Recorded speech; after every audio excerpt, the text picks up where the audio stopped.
que vous allez bien. On se retrouve pour une nouvelle vidéo. Alors moi, c'est Bintou. Ici, on parle de mon cheminement de l'ombre vers la lumière et ce qui m'a permis de me réconcilier avec moi-même. Ici, je partage tout ce qui est réflexion et prise de conscience via ce travail que j'ai fait sur moi. Si ça t'intéresse, n'hésite pas à t'abonner. Donc, on continue notre série sur l'oracle, la voix des ancêtres. Je t'invite à regarder la vidéo qui explique cette série. Et aujourd'hui, j'ai tiré la carte de la voix de l'intuition. Je te donne l'affirmation et la question introspective. Tu sais, avant de comprendre, tu sais. L'affirmation. Je fais confiance à ma guidance intérieure. Question.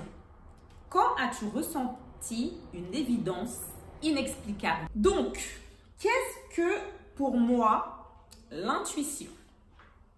L'intuition, c'est une petite voix que l'on a à l'intérieur de nous qui est là et qui a toujours été là.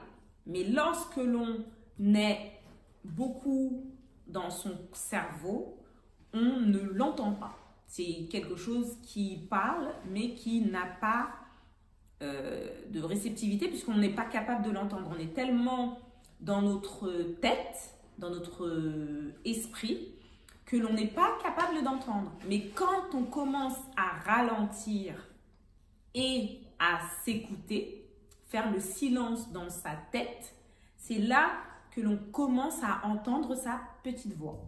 Il m'a fallu vraiment beaucoup de temps avant de l'entendre. Et comment j'ai fait pour mieux l'entendre, c'est que j'ai appris à faire le silence dans ma tête. Alors, il faut savoir que j'ai été une personne qui était très mentale. Je le suis encore parce que je suis cérébrale. C'est-à-dire qu'à partir du moment où je me pose la question « Pourquoi ?», c'est que je suis dans le mental. Je veux comprendre le pourquoi du comment, alors que des fois, il n'y a pas besoin. C'est comme ça, ok, et on passe à autre chose. Donc, avec beaucoup de patience, de méditation, de concentration sur mon nez, j'ai fini par entendre cette petite voix. Et elle est très subtile, très légère, et des fois, on se pose même des questions pour savoir si vraiment, est-ce que c'est le mental ou c'est vraiment notre intuition. Et en fait, il y a plusieurs types d'intuition. Il y a aussi vis-à-vis du corps, quand tu sais que tu as une certaine émotion qui surgit lorsque tu es dans une conversation ou que tu es dans tes ou que tu vois quelque chose à la télé ou tu lis quelque chose, tu te dis « Ah, bing, ça me dit quelque chose, ça me parle ». Tu dis que là, c'est l'intuition. Tu as aussi le fait de savoir, je sais pas, tu parles à quelqu'un, tu dis « Ah, je sais que c'est ça. Je sais que ça me dit quelque chose. » Donc, tu vois que c'est de l'intuition.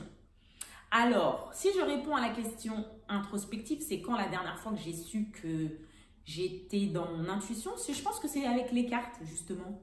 Le fait de me dire que je pouvais faire ces vidéos et partager avec vous mes réflexions, ça a été mon intuition qui m'a parlé et qui m'a dit « Ah bah tiens, si tu utilisais tes cartes, ça te donnerait du contenu. » Je me suis dit « Ah bah tiens, pourquoi pas ?» Donc voilà. Sachez que quand on a été longtemps dans le mental, eh ben, il faut se dire que ça va venir. Que petit à petit, plus on l'écoute, plus on remercie et plus elle se manifestera naturellement et ça deviendra une seconde nature pour nous. Donc, on fait appel à son côté intuitif, son côté féminin, alors que quand on est dans le cérébral, on est côté masculin. Donc, pouvoir rééquilibrer ton côté analytique et ton côté réceptif, je reçois l'information, c'est un peu le travail de l'ombre justement qui permet de passer de l'ombre à la lumière, rééquilibrer les deux parce que les deux sont positifs finalement. Et imaginez l'association des deux, ça fait... Donc, voilà mon partage sur le sujet. Je n'hésite pas à me dire ce que tu penses de ton intuition. Est-ce que tu l'entends, tu ne l'entends pas? Est-ce que tu t'y fies, est-ce que tu t'y fies pas? Et comment tu l'utilises et quel a été le dernier message que ton intuition t'a délivré. C'était Bintou et à bientôt pour la prochaine vidéo. Bye!